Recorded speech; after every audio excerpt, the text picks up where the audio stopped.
Well, hello, and welcome to another episode of Gossip Finance, where I'm your host, Alacius Inger. And I'm Duncan Sandlin. Welcome, everybody, boys and girls from across the world. We got a big show today. Yeah. All right. So the What are we news, talking about today, Duncan? the news is going to bleed in. We're going to talk about the debt ceiling and Social Security a little bit and some tax stuff. Um, Pretty much what's going on with that right now, because that's kind of been a big debacle that you should probably know about.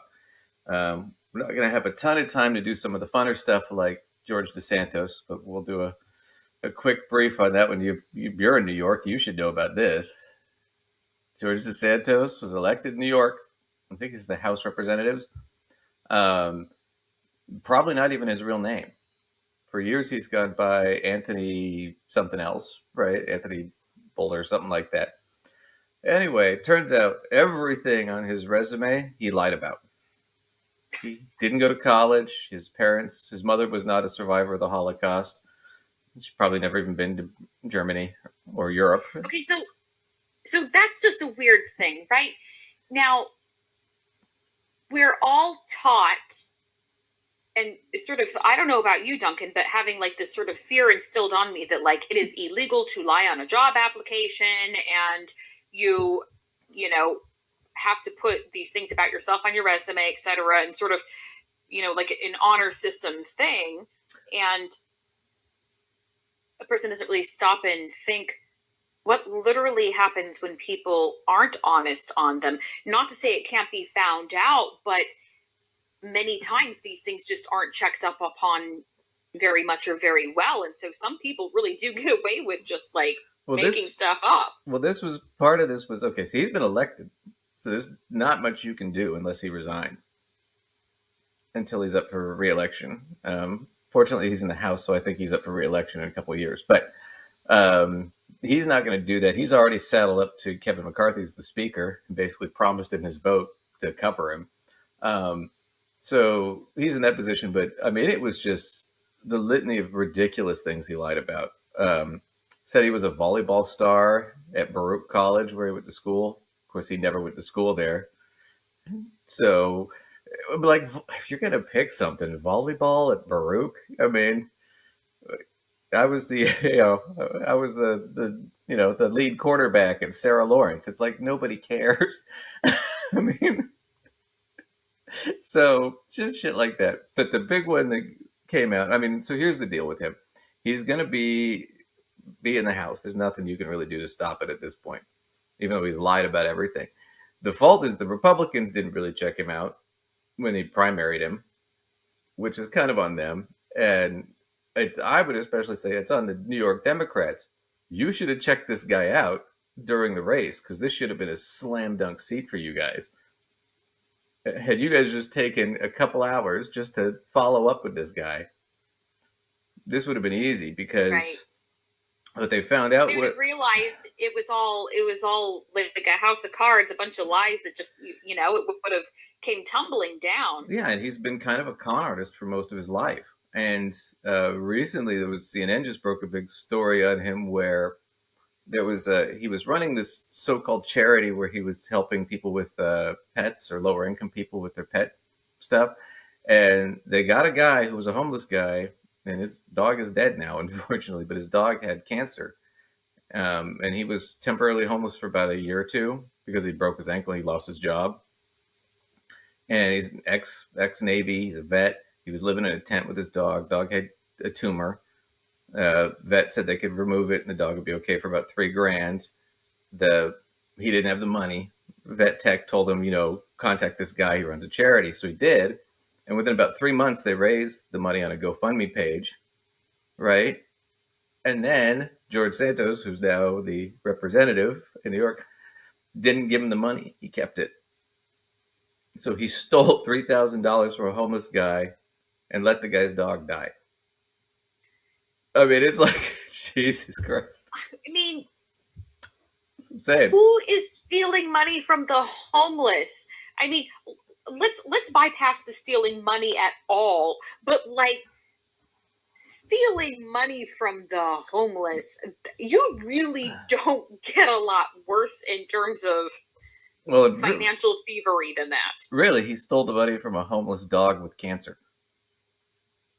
That's what I mean, that's where this is like, but that's who he is. So we're not going to be able to get too much into that today because we got a lot of other shit to cover. So just wanted to go. That was kind of the bigger story that came out that I wanted to cover, but we can't really get into the fun parts of it. Sorry, because we have to get into the debt limit, and the debt ceiling, what's going on with that, right? So right now, the From Republic, homeless dogs with cancer to debt ceiling. right?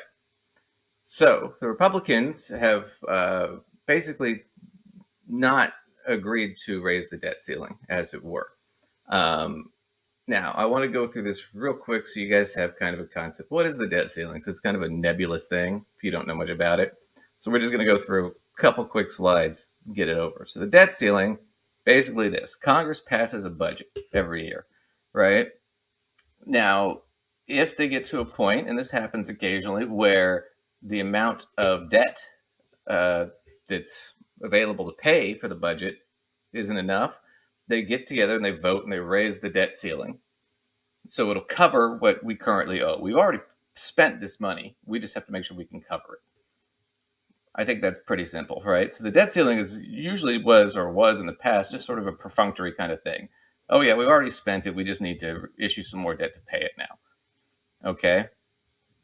So just history of raises of the debt ceiling. Under Reagan, they had to raise it 18 times, so he was probably the most. So, Go ahead. Duncan, let's pause here for a second because let's try to reframe this idea just mentally for people because it's pretty abstract. Is this kind of like raising the country's credit limit? Would that be like a way of sort of thinking about it? Sort of, yeah. So let's say, kind of like that, right? yeah, let's say we agreed to, you're a household and you agreed to pay for all this stuff. You already bought it, right? You paid right. So I've got all these debts already. Right. I paid for medication for the kids and I paid for this other thing and whatever. I needed guns to defend my house, whatever, right? I bought all this stuff. Well, now at some point I have to pay these debts as they come in, right? And if I get to a point, sure, I'm making all my payments, well, it ended up being a little bit more than I thought it was going to be. So now what I need to do is I need to take on some extra debt to pay it. The difference here is if we're a household, the United States household, basically we have the most solid currency in IOU. We have all the ability for unlimited credit. So it's not a huge deal to take on these extra little debts. It's not that much money in retrospect of everything else that's going on. Plus, we're collecting taxes from other people all the time. So, yeah, this is basically like, I mean, a better example would be like a mafia don saying, okay, well, we need to take on some more debt to pay for this stuff, but it doesn't matter because we still tax everybody in the neighborhood for security and protection, even though it's kind of criminal. But so that would be kind of how it's sort of like saying we want to raise our own credit limit. Yeah. But where it's different is, if an individual raises their credit limit, their income doesn't automatically get raised. But because the government has the ability to raise their own income through our taxes, it's like they're raising their credit limit, but they also can kind of control their income and have one of the most stable currencies anyway. Right. But the difference is you're talking about like raising credit limit, like we owe this money next month, as opposed to the government's going to issue a lot of bonds and stuff that aren't going to come due for 30 years. So this is not like I'm screwing myself today. This is just, it's a much longer range situation. Right. As opposed to if I don't pay it, I'm defaulting now on my credit, which is the problem, which is the whole debt ceiling crisis. Because if I don't pay it, now I'm not a trustworthy creditor or person you can give credit I kind of just wanted to bring it a little bit more into like layman's terms, something that we all actually deal with, as opposed to something that seems so far out there. You know what I mean? Right. But the thing to understand is it doesn't really harm the government to do this. They've already promised this money. It harms them not to do it. Right. So I think you were about to show us when I paused, because I kind of wanted to conceptually sort of zoom in on what that would be like, even, for all of us. You were about to zoom in on the varying administrations that have done this, because it kind of seems like this is something that's happened on both sides of the aisle. This has happened for a long time, yeah. So So I'm just going back to the 80s, just to make it simply. They raised it 18 times under Reagan, 8 times under Clinton, 7 times they did under Bush, 5 times under Obama. They did it 3 times under Trump in his 4 years, right? All right. So we've got Republicans, Democrats, everybody's done This this. happens. It does happen, Yeah. right? Now, the big history of the crisis, right? Of these crises when they happen where they don't want to do it. So the first one I want to go to is the 95, 96. Republicans shut down the government because they didn't want to pay the debt ceiling, right? They didn't want to raise it. And they did temporarily shut down the government, and that was part of what caused that recession. Looks like that was under Clinton, right? That was under Clinton. the Clinton, yeah. right. So the Republicans said, oh, no, we don't want to let you do that. And so they did an on-passage of a federal budget, and then it all kind of went away. The next one was in 2011 under Obama. The Republicans again tries to leverage the debt reduction the Tea Party did, and it caused the U.S. credit downgrade. So our money was not worth as much, and the Dow fell by over 2,000 points. And the Dow Jones Industrial Average fell, and it put a lot of people out of work and destroyed a lot of people's. You had to do a minor recession there, and eventually they raised the borrowing cost. What happened was because they did that, it raised the borrowing cost for the government, so it cost $19 billion more over the next 10 years just on the money they had then. So it cost us more to borrow money for a long time. So it damaged the government pretty badly. Right. Then again, the last one I want to hit was the 2013 crisis. And they did that. They didn't want to raise the debt ceiling unless Obama would defund the Affordable Care Act, or Obamacare. All right. And the Treasury stepped in and, funded a lot of the money for the government until the Republican Party finally had to cave in because their ratings declined and they were in deep shit coming into the next election cycle. And they realized it. So that's how that all caved. But if you notice something about all these instances, it's always Republicans doing it under Democratic presidents. They never do it under a Republican president. Right?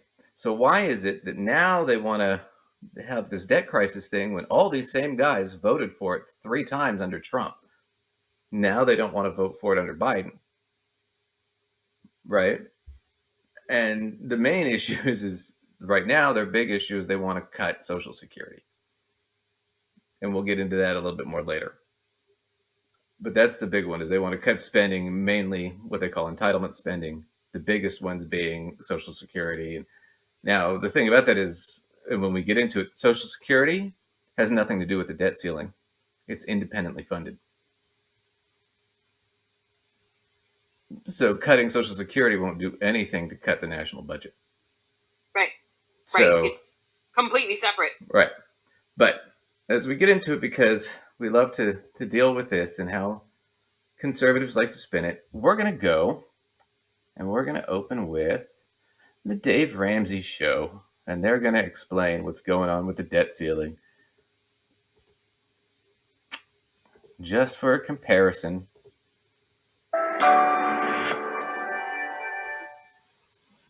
The debt ceiling of the U.S. We have apparently hit our credit limit, Christina, and there's a lot of fears of defaulting on this debt, and the Treasury has begun what they're calling extraordinary measures. Okay, so why would we default on the debt? Is the first point. Well, you default on it if you stop paying it, but it sort of seems like the point would be we wouldn't stop paying it. So if we raise the debt ceiling, we would be paying it. If we don't raise the debt ceiling, we'll default on some of it, which will, like we saw in the previous, damage our credit rating in 2011. And it raised the cost of us borrowing money going forward. So it damaged it further. Right? So there's that. He's not going to get into why is this happening. Why are they doing this? It's just, there's a fear that our credit rating, we've reached our credit limit. Okay, then we just borrow more money. We do it all the time. We've done it over 70 times since the 60s. We do it all the time. Remember, we're a government, not a household. It's a different. Well, their platform, though, is anti-debt in general, and Mhm. so I would say they are not going to view debt on that level as any different sort of thing. They won't view business debt differently. Right. They won't view government debts differently. They're gonna, I think, Well, ideologically lump it all in as exactly the same thing, even though it doesn't operate the same way. let me ask you this: since you know the Dave Ramsey show very well, better than I do, because you watch it more than I do. You've watched it more than I have. What is their attitude about defaulting on your debt and not paying your debt? Uh, they would say that it's not a good thing either because you gave your word, essentially, Hmm. um, that you were going to repay something and that that's an obligation that you owe and you have to make good on. So they would Right. not be proponents of the defaulting on it. No. So now we're in a tricky situation where the government either needs to take on more debt so it doesn't default on its current debts, or as the Republicans don't want to take on more debt until they can get spending cuts on other shit. If we do default, then we're not taking on more debt. So either way, it's a lose-lose for them. Either way, you have to take on more debt or default, and which kills your credit rating and will cost you more to take on debt going forward, which is devastating as a government. Or you have to be in a position where you take on the extra debt pro forma, like you have 70 plus times in the past, and just pay your shit off. So I now would they're say in a their tough stance position. is going to be that they need to figure out where to cut their spending in other areas of the budget so as to create Yeah, we'll see. money that way. But that I would doesn't. dare say But that doesn't create more money now, and the money's due now. That's the problem. I hear you and I completely understand. I'm predicting that that's ideologically where they would go with that. Well, let's see. They're financial experts. They should understand this really well, right? Or they're so-called financial experts. They call themselves that. Let's see what they know. Juicy stuff. So what's going on? Man, it's interesting. So it looks like we have hit this debt ceiling, and there's debates now. One side wants spending cuts, the other side doesn't want to budge. Y'all, it feels a little bit like the government right now. Why don't she tell you what sides they are? The Republicans want spending cuts, or they're going to default the government. The Democrats are saying, no, we're not doing that. That's it. Is like a drunk at the bar who ran out of their credit card limit, and people are saying, no, you can't spend anymore. And they found one more credit card in their pocket, and they're like, hey, everyone, drinks on me. Oh, boy. Yeah, so And that's not at all what's going on. I feel like it's not at all like that. It's not at all like that. What it is we've already ran up the tab. Now we just need to pay it. Right. It's I would say like it's not to be able to make more purchases, it's to pay for things that have already occurred. It's already Right. an obligation that's happened. It's not a new obligation. It's paying for the current ones. Well, remember this. The reason we're at the debt ceiling, right, is because Democrats and Republicans voted on a budget. We've exceeded the budget. We need to raise the debt ceiling. Right? That's all that's happening right now. Everybody's already agreed to this. Now the Republicans are reneging on their initial vote. That's all that's happening here. It's not like a drunk at a bar. But I love it. They're experts. Let's listen to them. But I love it. They're experts. Let's listen to them. the amount of time the department can continue. Go ahead. You're going to have to cut this out, but I just had a good idea. What's that? Because I'm always drinking some sort of tea or coffee or something in a coffee mug. I feel like we need Gossip Finance mugs. Oh, yeah. We'll get those. Because we both always have a beverage. And if it was always, in our Gossip Finance mugs, right. I think that would be great. Well, I'm just saying, when we actually put anything in our budget, that's a cheapie probably to create, but I feel like that's a smart one we need to make. Yeah, we can do that. It's not a big deal. But yeah.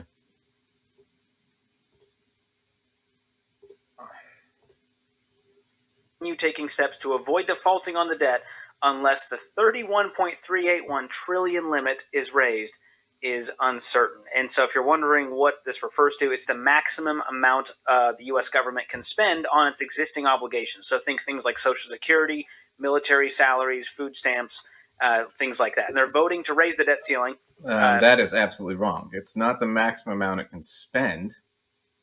It's already spent it.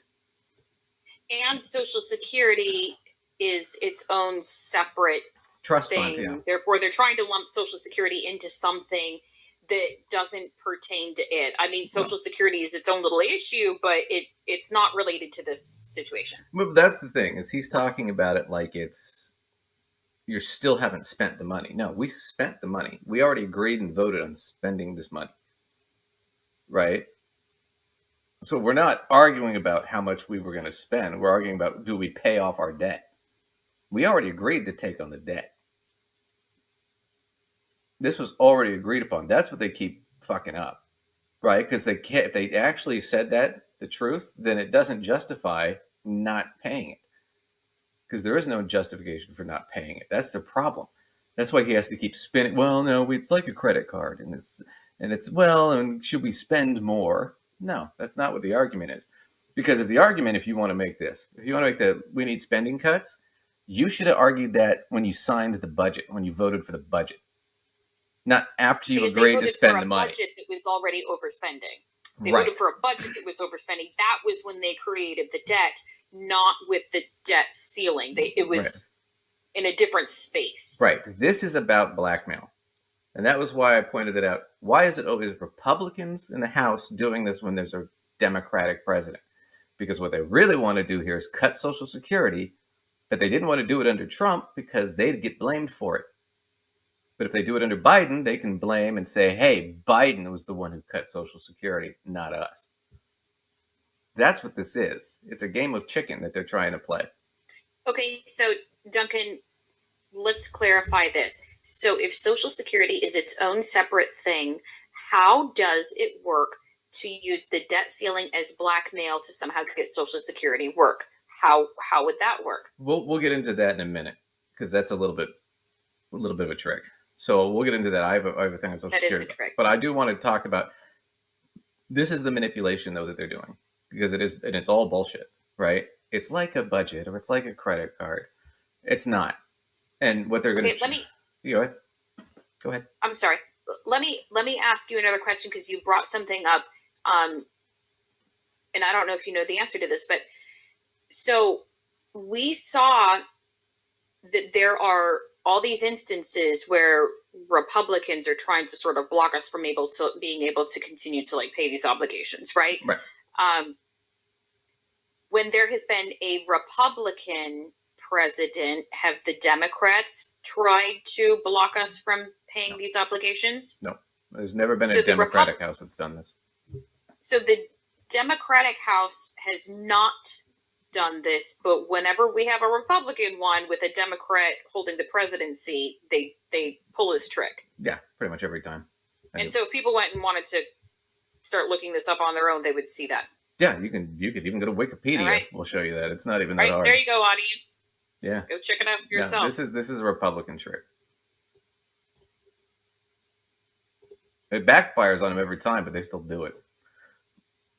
But the question, Christina, that you're raising is the Republicans are saying, hey, if you're going to raise this thing, you better cut the spending, bucko. And the Democrats are saying, no, hey, don't put strings attached on this. Let's just raise it, guys. Be cool.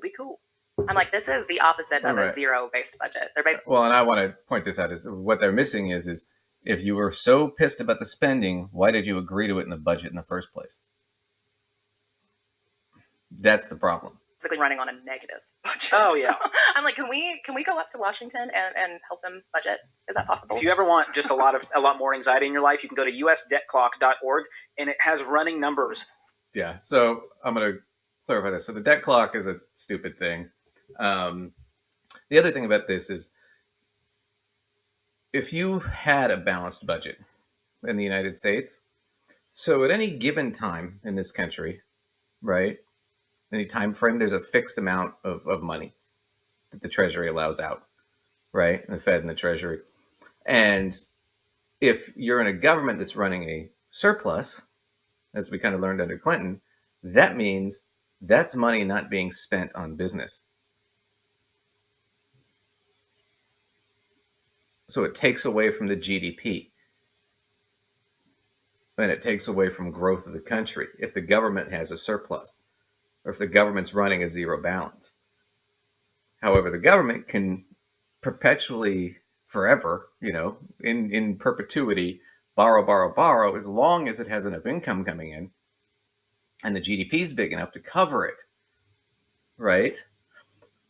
So that's what you want. You want the person, the government in this case, to be always a little bit in debt or a lot in debt, even as long as they can cover it, it should be fine. Because as long as they're in debt, that means the rest of us have more. And since they're a government, not a business or a household, they can run endless debt because they're backed by their taxing power. So there's a total misunderstanding of this whole situation. I'll give you a great example. So they're talking about it like it's a household. Imagine we're on a cul-de-sac, right? And Lacey's and I are the parents. We're the government. We represent the U.S. government, right? And of course, because we're the U.S. government, I have a ton of guns and, and all kinds of cool stuff and cars and all that stuff. And we have, 360 million children, whatever, running around. And we make all of our income because our kids pay us money. 360 million children. Whatever. They're not all physically ours. I'm just saying they live there. Thank goodness. Right. But we make all of our money by our kids working and paying us money. Not all of our kids. Some of them can work. Some of them can't, whatever. And then we do stuff like we provide, some basic services, roads, things like that. Now, we spent a little too much, right? Now, what they're proposing, what she's proposing, and he's proposing essentially is, well, we need to cut our budget. It's like, well, wait, we already owe this money now, so we got to pay it. So we could take on some more debt. Well, the good news is Alexis and I, as the U.S. government, as the parents of this household, our money is the only money that really matters because everybody else's money in the cul-de-sac is based on what our money is doing. So do you think we're going to have a problem getting money if we issue debt? Because our kids are going to buy some of that at interest. Our neighbors are going to buy some of that at interest. And now we can cover our stuff and everything's fine. And we can keep running this game forever and ever because we have to. Because everybody else is reliant on us. Right? Now, the other side of the coin is we could just say, well, we're not going to pay it. Well, now everybody else is like, well, shit, their credit's no good, which is going to hurt everybody else's money and credit because there's nothing to back it. So now you're talking about a cul-de-sac recession because where are you going to go to get solid money? Right. Right. On top of that fact, okay, well, we need to cut things. Well, what are we going to cut? Well, of course, what they're proposing is let's cut insulin for all of our children. Let's cut medical care. Because nobody's proposing that I don't get my guns every month and my bullets. Nobody's proposing that. Even though I have more guns than everybody in the cul-de-sac combined. Nobody's proposing I don't get more guns. So that's why this is such a stupid example, right? Because if you want to compare it that way, the U.S. is the country that has more guns, but we don't have universal health care, when all the other developed households in the cul-de-sac or in the developed countries of the world have universal health care. My kids don't have, well-paid for education or free college. Most of the other kids in the cul-de-sac from developed countries do. And yet I'm bitching about, well, shit, I don't want to pay this now, so I'm going to cut what? I'm not going to cut my guns and tanks and planes. Oh, my. I know. So, sorry, Timmy. No insulin for you this month. We'll just, unemployment can go up 2%. That's fine. On average, that means only, 200,000 or 300,000 more people are going to die? That's what they're proposing. They're proposing a lot of death here. And the problem is they're too stupid to realize it. for all of the debts, and it's nothing There's a lot stresses of you out red. like that. So much red. Oh, It's not pretty. And so this is something the U.S. has never done, defaulting on its debt, which yeah. puts us in a really precarious Okay, situation. that is not true. We just went through it. We have defaulted on our debt before. We did it in 2011. And what happened? It crashed the economy. And it caused a recession, a temporary recession worldwide until we cleared it up. So for him to say we've never defaulted, we have. The one time. It was brief, but it was still bad. Globally, because other countries are saying, hey, you guys said you were good for the money, and this is like defaulting on your student loan payment. You can't pay. This is scary. It's scary, and I want to kind of use this conversation. We were planning on doing an update on student loans anyways. We've had a lot of people asking about forgiveness and what it'll... All right, we'll skip the rest of that. So they're going to go into some student loan thing. It's not like student loan, because student loans are federally backed. So, but if that federal government, if their credit's not as good, then what good is having a federally backed student loan? Right? Or So- your federally backed, home loans, like, with a, yeah, anyway. Right. So that's stupid stuff. So before we get into this next one, I want to do this. So we're going to go back and where was I? Okay. So the big issue here, and this is what it is. The Republicans want to cut Social Security. And I've got videos to prove that. And there's lots of, you can look it up in the news. In fact, they had a deal recently after the speaker vote where they had a PowerPoint presentation that was leaked. And one of the slides was cutting and defunding Social Security was the title of the slide. Right. So they want to get rid of Social Security. They wanted to get rid of Social Security since it began. Conservatives have, because it's socialist. And it is technically a socialist program. Right. Because it's an insurance program. All insurance programs are socialist. But this is how Social Security works and how it's funded. So there's two parts to it. There's OASI, which is old age and survivors insurance, and there's DI, disability insurance. Sometimes you'll see it as OASI DI is the whole trust fund, but those are the two trust funds, OASI and DI. OASI provides monthly benefits to retirees, like your grandma and grandpa get Social Security checks, spouses of retirees sometimes, children, and especially survivors of working people that died, that had paid into the system. Disability insurance is monthly benefit to people who are disabled, workers who can't work. And sometimes it's temporary and sometimes it's long-term, right? But that's what it essentially is. Those are the two trust funds, okay? So how are they funded? So payroll taxes, you get a check from your boss or whoever, right? It'll have a thing called FICA in there. Right? FICA is payroll tax that goes to Social Security and Medicare. Okay? And they take that out of your check. Now, they take out whatever it is, 6.25 now? So it's 12 point something percent overall, but half of that's paid by the employer and half of it comes out of our tax, our payroll taxes. And it's like 6 point, something or another is our share. Right. So when I pay my employee, right, whatever it is, 6.5 comes from them. It's not even 6.5. It's like 6.25. So I pay. I work for you. You would pay 6 point something for me. I would pay half of what you pay, or half of the total. You would pay half. I'd pay half of the total. But that all goes to your Social Security. On my behalf. Yours. I would pay 6 point something percent on my behalf, and you would pay 6 point something percent on my behalf. On your behalf. As my to insure you with your Social Security. So that goes into your, basically goes into your insurance plan through the government with Social Security. And that covers your disability and your old age and survivors. And that goes into that. Okay. And then there's other parts where I pay for Medicare and stuff like that too. Right. But you also pay part. Okay. So that's part of what funds it. Then the money goes into the trust fund. If there's excess in the trust fund, which there is right now, it gets about 2.3% interest from certificates and bonds from the government. So the government basically takes the cash and puts in their certificates and bonds to cover it. And then that's a big part of it. And then that earns interest, right? And then the other is benefit taxation, right? So I know people aren't happy about this, but yeah, Social Security can be taxable if you make above a certain amount of money. And I'm not going to get into too much detail about it, but yeah, you have to pay some taxes on it if you make above a certain amount while you're collecting it. That tax money goes back in to replenish the fund, right? Because the fund is mostly to keep people off the street. It's not a retirement plan, it's an insurance program, so you don't end up dying in poverty on the street when you're old. That's what it's designed for. Okay.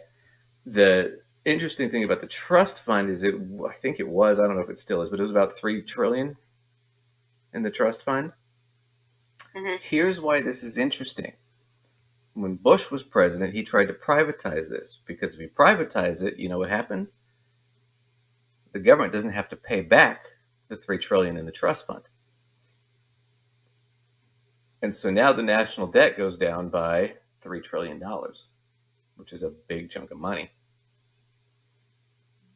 You cut Social Security now, they're not necessarily going to get the $3 trillion back, but they're going to try and get it to last longer. But the idea is that we're not going to do anything to fund it going forward. And I'll get into that in a second here, because that's what they're really scared about. So 2021, the income of, this is just OASIDI, right, of the trust funds. The total income of the trust funds was 1.09 trillion. All right, that went in. Okay. And then I've got it broken down here. Payroll taxes that we paid, most of it was covered by payroll tax, income from the taxation of benefits, and then general fund reimbursements, and then interest was about, was 70,000, it was 70 billion, but I kind of screwed that number up. So that was the income. Problem is that the expense was higher. It was 1.144 trillion, right? And this is what it paid out in benefits, administration expenses, and transfers to the railroad retirement, which is an older program. So this is what I want you to see for this graph. So the blue is the total income that it made, the money it had coming in to the trust funds, and the orange is what it's paid out. Now, for the longest time, it pretty much took in what it paid out. And then that changed in the 80s, and they started bumping it up under Reagan because they realized the baby boomers were going to be a problem, and they built up these trust funds. That's where that 3 trillion comes in, where this blue line is much higher than the orange line. And that goes on for quite a while, right? It goes on until 2019 from about, 83 to 4. In the last couple years, though, it's been that it's cost more, right, than it's brought in. Okay. And a lot of this is the boomers claiming their right Social Security, right? Right. So now the fear is, okay, well, if that continues on, right, what's the projection, the financial projection, the analytical projection is, well, it's funded this way till 2034. And then after that, only about 3/4 of it will be funded by tax money coming in from FICA. Okay, so we got to do something now to fund this program. The Republican solution to it is going to be to cut the program and cut benefits. And we're going to move on to this guy right now who's a Republican, and he's going to talk to you about why he wants to do this while he's running to an elevator so he can avoid talking to you about why he wants to do this. Age of retirement. That's interesting that you asked that question. People come up to me, they actually want to work on it. Mm-hmm. Will go up to Republican Representative Rick Allen and they tell him, I don't want to retire at 65.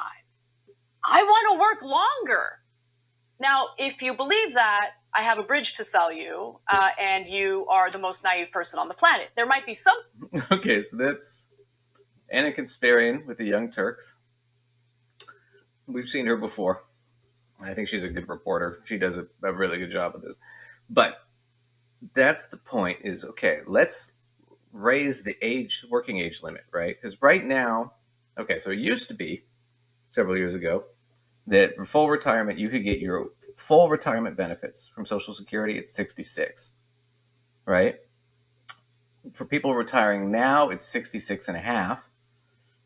If you are under whatever it is, 55, so you're most of us, it's 67. Now they want to raise that to 70. So now you have to work till 70 to get your full retirement benefits. You know, even if it is accurate, which I question, but even if it's accurate to say that people are saying, I don't want to retire at XYZ age, that is not the same thing as saying, I want to be required to work until XYZ age. These are not the same thing. Right. You could make the choice on your own, but you probably don't want to be forced into a choice. Right. Furthermore, you got to also recognize this.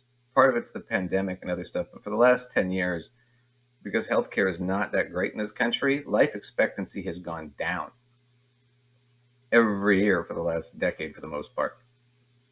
So it used to be life expectancy would be whatever, 86. Now it's like 79 in the United States.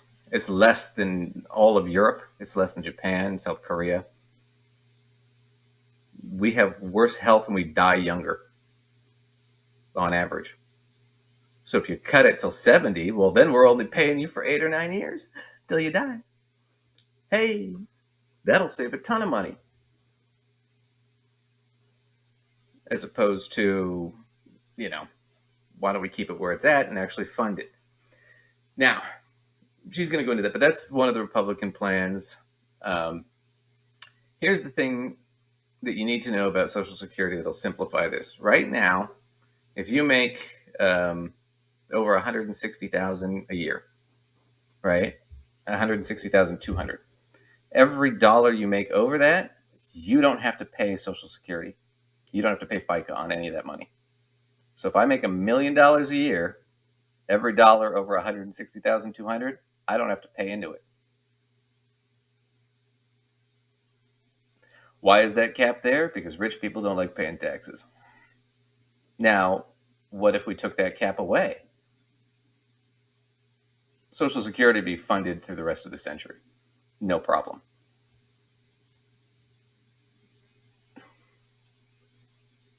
There's a simple solution right there. Okay? And the other thing you got to remember is Social Security today keeps 21 million Americans out of poverty. Without it, 21 million people go into poverty. Children starve. Widows and widowers can't live. People who are disabled can't live. So this is kind of one of those things that I think is kind of a screwed up deal.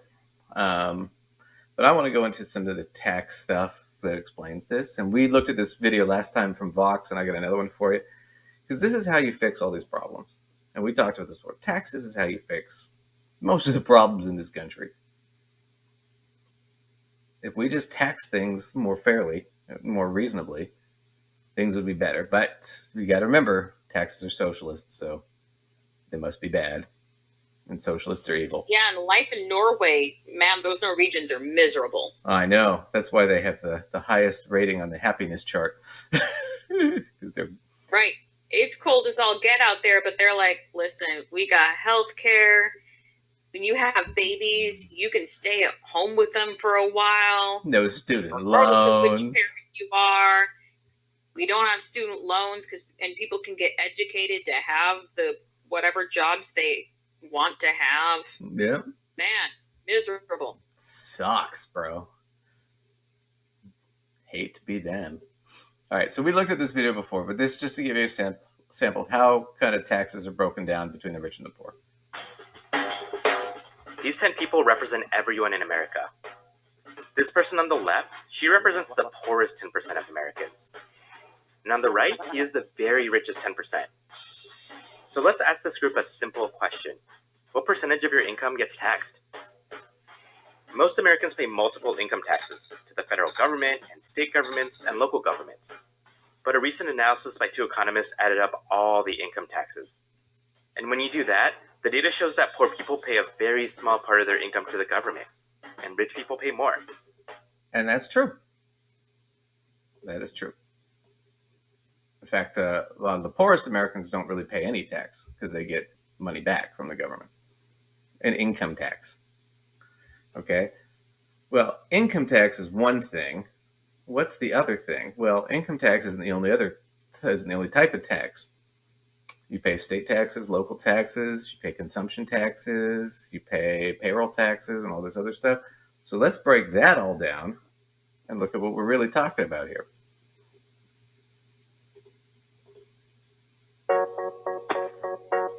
When we put these taxes together, Let me go back one sec here. and the taxes that come with them cost them almost everything they earn. So if we chart how much of their income each of these people pays in consumption taxes, we can see that poor people pay a much larger portion. When we put these taxes together, suddenly we see a big change. So as you can see, the poor pay more than the richest Americans. Even the rich Americans, the top 10%, pay less than the 1%. The top 1% who has all the money, over 90% of all the money, pays less Paying the than least in taxes. pays Yeah. the least. So that's kind of screwed up. So now, if they were paying Social Security above $160,000, that would go up a little bit, wouldn't it? If we were paying a fair share of tax, that would go up a little bit. So let's look at this other quick video from Vox, but I'm just going to watch this clip. So this is because Warren Buffett's bitched about how he pays less in tax than his secretary, who actually makes a good living, but he's complained about, well, why is that? You know? In the US, the disparity between the richest Americans and everyone else has been growing. And in the last 40 years, the after-tax income of the richest has risen more than 400%, while middle-class income has only risen 50%. The way these people make money is very different than the way these people make money. And they're not taxed the same. I pay less in taxes than people that work for a living and make as much money as I do. This is Morris. He used to work on Wall Street. Now he's retired and lives off his many stock market investments. I own stock in companies, Berkshire Hathaway and Amazon and Apple. He's a pretty typical one-percenter, except that he spends his money advocating for rich people like him to be taxed more. I want to live in a country filled with a middle class of people who can all afford to shop in our businesses. Most people have a normal job. They get a paycheck and pay income tax, ranging from 10 to 37%. But people like Morris, they make a lot of their income from investments, generally stocks and real estate. These investments are taxed as capital gains, and things like long-term stock have a maximum tax rate of just 20%. I sold some stock. So he's got a good point there. So that's the counter argument, right? So the counter argument to, well, we need to reduce spending is we need to increase revenue. And how do we increase revenue? We need to start taxing people that make more money because we're not taxing them. And then he makes a really good point, this guy Morris, which is, hey, if you tax me more and you make it easier for the middle class and the lower middle class to get more money and make more money, then they have more money to spend. And they're going to spend more money, which essentially helps me, Morris, become richer. Because now I have a bigger market with more cash in hand to sell to. If you're trying to sell to a bunch of poor people, you're not going to make a ton of sales. Demand's going to be way down. But if I'm trying to sell to a bunch of people who have cash, that's who you want. The odds become higher. Well, that's why we bitch about the whole thing with the Dave Ramsey crew and the other financial guys on YouTube, because they're really targeting people who already have money. they're not, their advice, what they're selling, it's not for people who don't. And people who don't still listen to them, and they get screwed. It's a trap. You know, I hate to say it, but it is. And you got to spot it, because when these guys get up there and they talk about, well, if you save like this and do these things, it's like, yeah, but you got to be making six figures to be in that position. You know, if you're making $40,000 a year and you're throwing all your money at your debt or something stupid like that, then now you're suddenly you're broke. What if something happens? You get hurt. You can't work. If you're making six figures, well, it's probably not as big of a deal. So that's the thing, is he's actually hit the nail on the head there, which is, if we're in a system where people are more equal in their earnings, more equal in what they pay in tax for the system, a high tide raises all boats. It's going to be a better system where people have more money. The other thing too is, if you're, a hardcore capitalist, you should want this, because people that have money and that are doing fairly well and that are happy are less likely to revolt.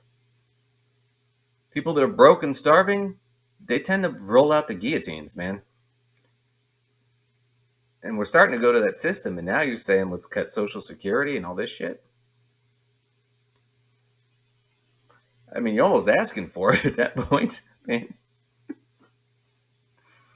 I'm not condoning that violence. I'm just saying it happens. So Great. So let's finish up with Morrissey real quick, because I think he makes a really good point, and he just sort of nails the coffin shut for me as far as I'm concerned. Recently for $400,000, and my taxes on that is around $50,000. But that $50,000 is far less tax than anyone who has a job making $400,000 a year would pay. And most of his wealth, well, isn't even taxable. People like Morris or Buffett are worth so much money because of the stock that they hold, but it's not tangible, spendable, taxable money. I can look at my stock portfolio and I can say, I made $1 million this year, but it doesn't have to pay anything in taxes, because our system is based on only paying taxes when you actually sell something. Amazon's Jeff Bezos, the richest man in America thanks mostly to his Amazon stock, pays almost nothing in taxes. We value his worth here, but it's never taxed unless it's turned into real money when he sells the stock, and it's taxed as a capital gain. This is one way billionaires are able to be technically worth so much money, but pay so little in taxes. Some billionaires, like Elon Musk... Okay, I want you to pay attention to this, boys and girls, because this is how you get away with not paying tax when you're ultra rich. ...are able to get loans against their stocks and live off of that. They don't even need to sell the stock to turn it into spendable money. No sale, no taxes. The fact is, if you're a billionaire, you don't need any income. There's also a big loophole in capital gains taxes that the rich exploit called the stepped-up basis.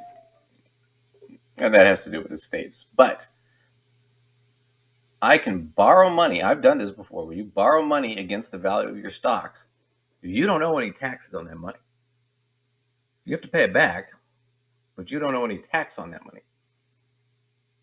But you can borrow. If you're a billionaire, you can borrow, and never have to really pay it back, because you can borrow and then pay what you borrowed. And then what happens is you die one day, right? Well, if you'd sold your stocks, you would owe taxes on the growth of all your stocks, right?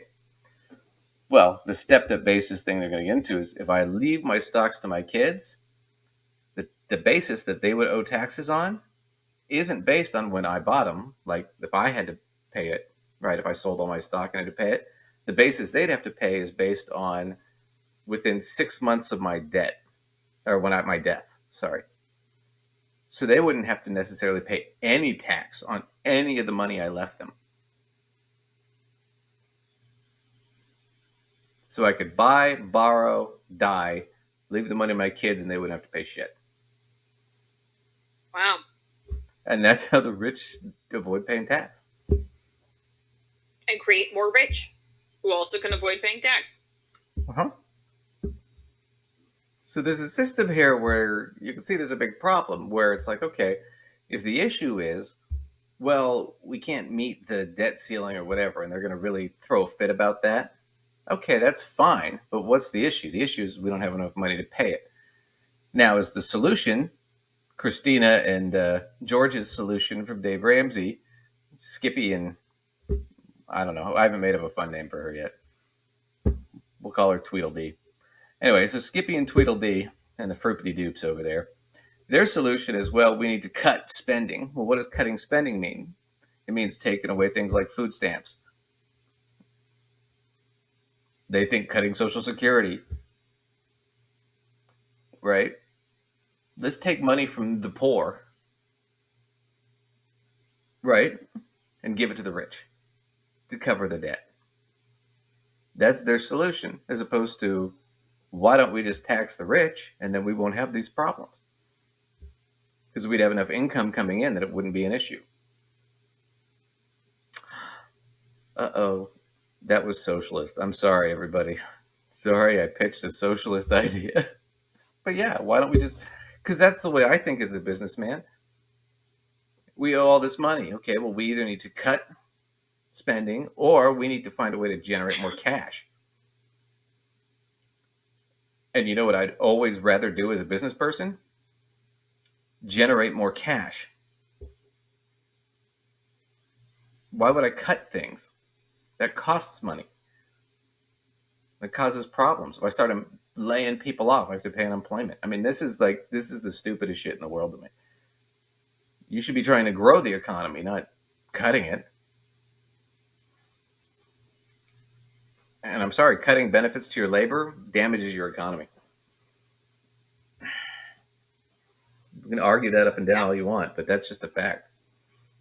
It's just the fact. So did you have anything else you wanted to add on that? Because I think that just is the basic point right there for the whole argument. No, it really is the basic point. Well, let's do one last thing. Kind of a short day today. I think we got through this pretty quick. I thought it would take longer, but no, I think we did good. Let's do a Dave Ramsey rant on taxes, just to tie this up into a nice big bow. All right. Let's hear what he has to say. All right. Do you want to cage match this one? We could cage match it. Yeah, why not on the Let's fly? do it. Cage match.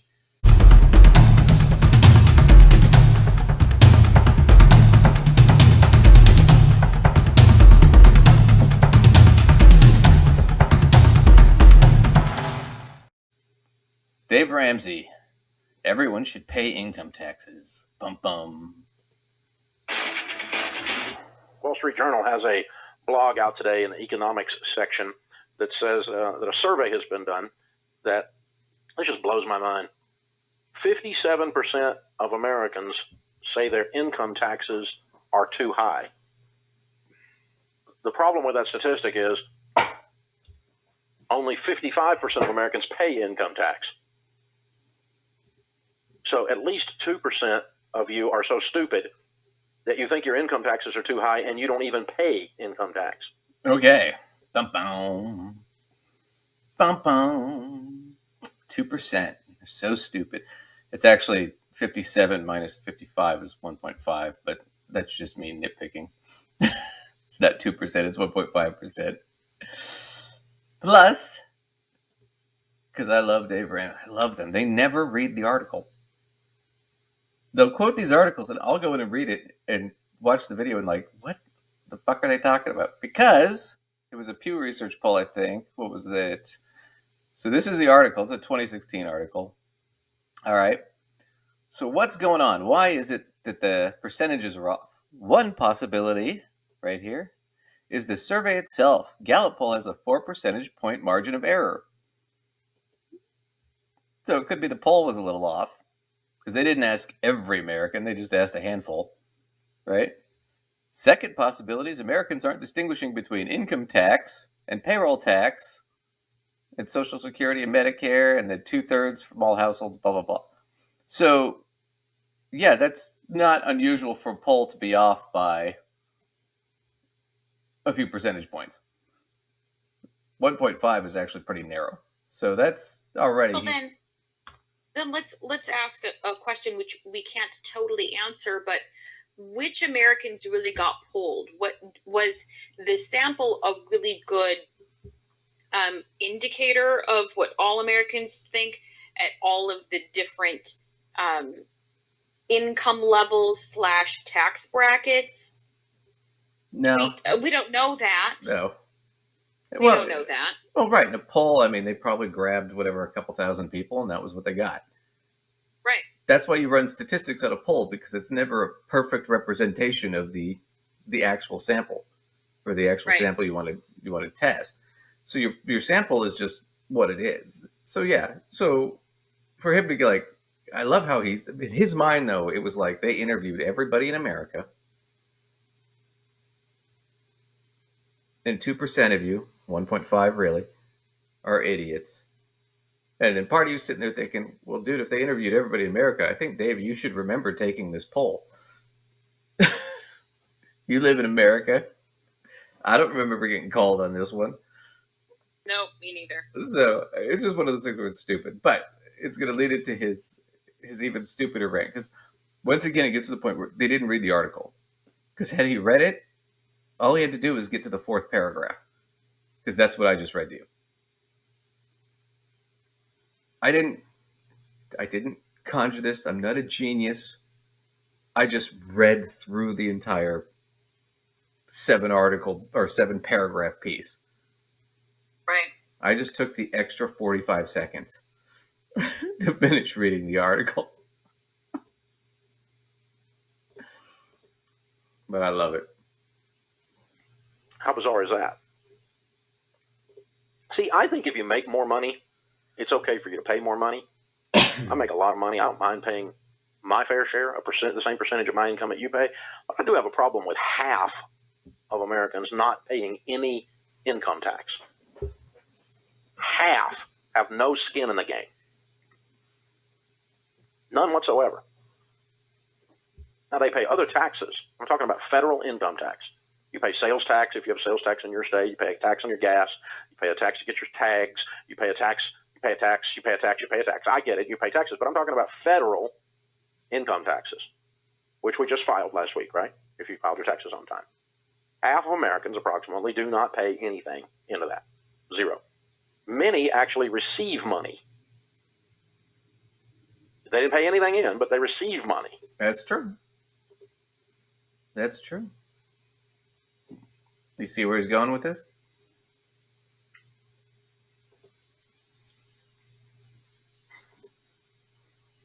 Yeah, well, he's essentially going to the sort of the place of basically just accusing people of being greedy, like you're not paying anything in and you're just receiving all this stuff and blah, blah, blah. But here's where it was. We looked at this before. Right here. With Vox, right? The purple is income tax. Corporate and property tax is the dark blue. Payroll is the yellow. Consumption is the orange. Okay? Who were the ones not paying taxes? The poorest Americans. That's who he's talking about. He wants to tax these people, the bottom 50%, more. In the purple zone. In the purple zone, which would increase all their taxes. However, that doesn't mean it would decrease any of their taxes in any of these other categories. Right. So we just bump the whole thing way straight up. As where Dave actually falls into this category, the furthest right category. Now, arguably, it doesn't sound, if the reality is what he says it is, and we have to just take him at his word here on his opinion, but he doesn't seem to mind his purple zone going into the fair share category. So theoretically, if his purple zone went up, he ideologically would be fine with that. But even that being said, it still puts the people in those lower income brackets with all of it being increased, really. Right, but you got to remember what we looked at in the other video. A lot of his money is not income tax. Right. The reason their income taxes are so low isn't because they're paying a lower percentage. It's because a lot of their money is not income tax. Right. It's coming from other things. Right? So they're avoiding taxes. So if you raised it, it still wouldn't affect him because a lot of his income is not income tax. Right. So he's literally saying we need to raise taxes on the poor. But the question is whether or not he realizes that that's what he's saying. Well, that's a good point, because that's one of He two. might not realize that the degree to which his taxes would not go up. Sure. I mean, they would probably go up some, but he maybe doesn't realize all the different areas where he's not really, he wouldn't really see an increase in his either. Right. And because in all fairness, he might not actually totally have thought through that breakdown or know that. Right. And I have two arguments on that. One is he knows it, and what he's really saying is we need to tax the poor more. Right. And he's got his people, his sycophants, doing that first clip we did, talking about, no, we need to cut programs for the poor. So we need to take more from them and give them less. Right? And he knows that that's what he's doing. Which you can think whatever you want of him. I think it's pretty despicable. Or, as you pointed out, maybe he doesn't know. In which case, he should not be calling himself a financial expert. He should not be calling himself a financial guru.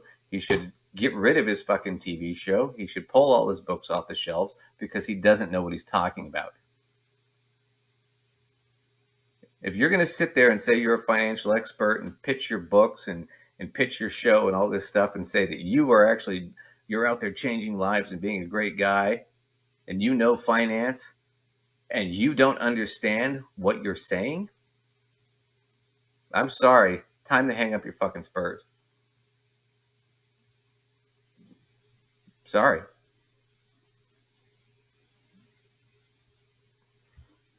I mean, you disagree with me? Am I off on that one? Because the bottom line is,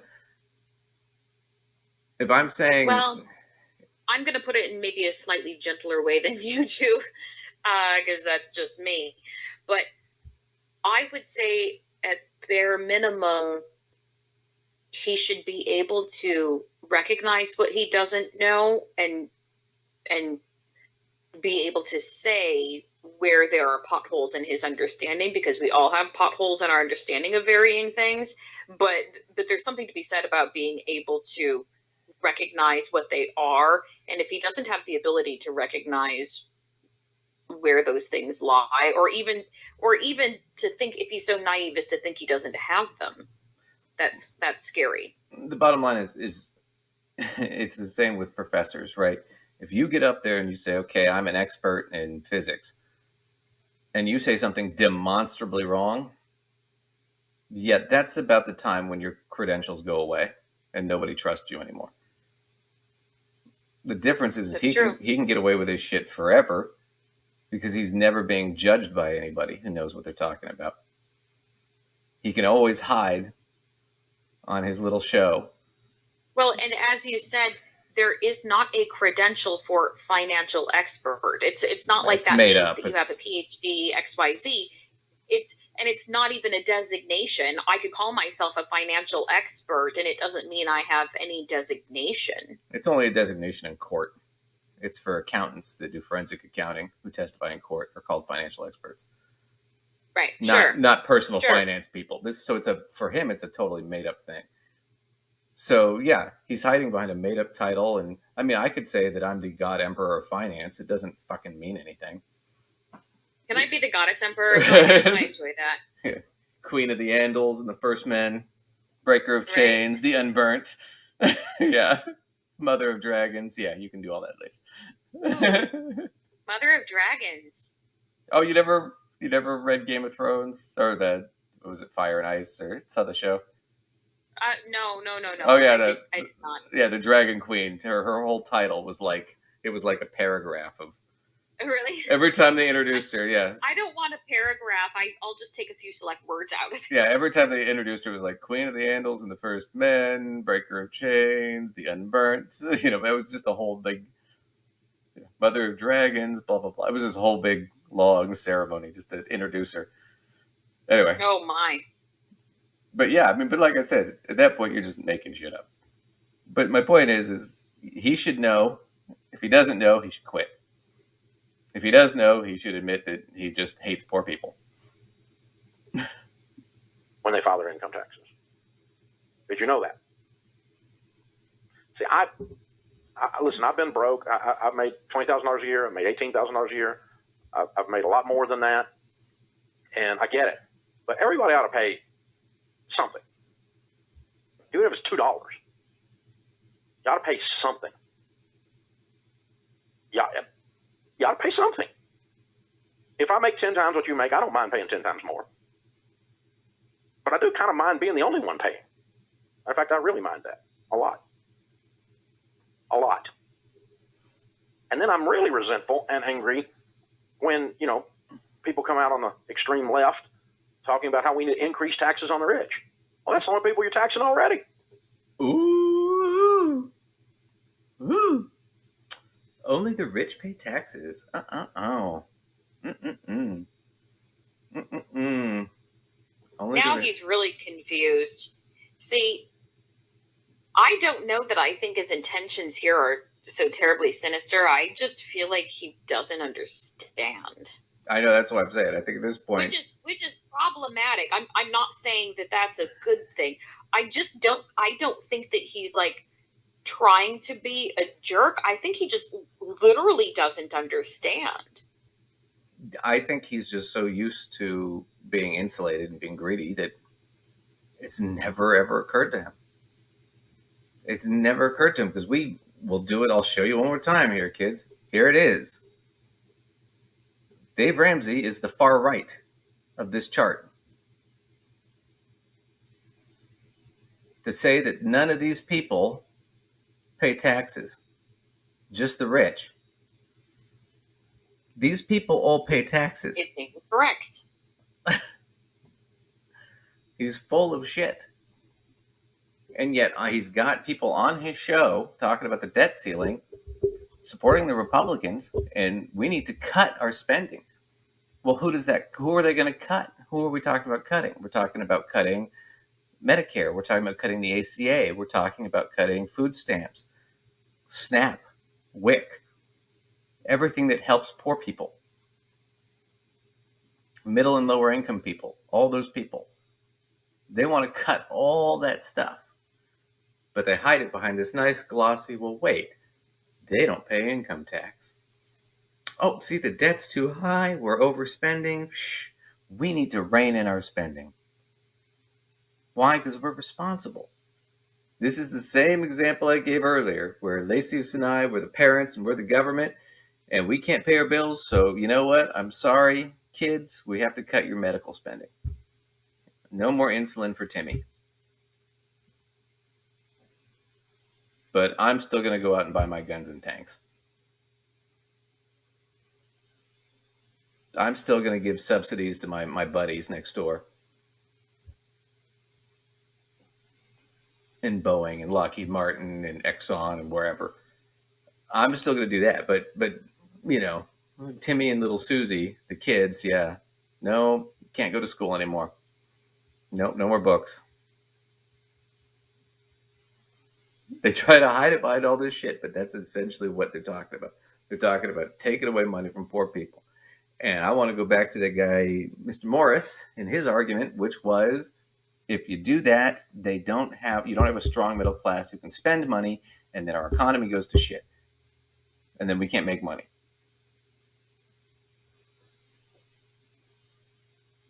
If you hoard it all at the top, then all you have is a starving, resentful populace. You got to start distributing that shit out. Otherwise, you can't make any more money. You can't do anything. How are you going to compete? And I'll give you a great example of that just from a side note. You know where the best financial minds and papers are coming from nowadays in finance, academically? India. Not the U.S. anymore. Nobody comes to us. They go to India. So, That's interesting. well, you know why? Because India spends money on people studying finance, especially U.S. finance. They do better research on us than we do. In Calcutta. I mean, come on. So, anyway, did you want to finish this little bit with Ramsey, or are you done with it? I'm done with it. Nah, let's get it done. Well, yeah, we did that pretty quick. Yeah, good show today. Good show. Where can everybody find you, Lace? All right, so you can find me, information about coaching programs and blog posts on mysensewithsense.com. If you want further information or want to inquire about joining a group coaching program, you can email us, or you can alternatively email us links to videos you would like us to look at, or topic requests, or if you disagree greatly with us, we might be interested in having a little conversation. We could do that. Yeah. And where do they email us at? It's gossipfinancead@outlook.com. It's down below. Yeah, and send us that. If you have any concerns or inquiries or anything you want. But yeah, thanks for Or if joining you us. just want to tell us how much you love us or enjoy whichever coffee mug I'm drinking out of. Currently on a drinking particular out of. day. Yeah. No, that all sounds good. But yeah, send us your emails. Yeah. Keep commenting. Please like and subscribe. And thank you, everybody, for joining us. We had a great time. And we will see you next time. Thanks, Lacey. Bye. Bye-bye.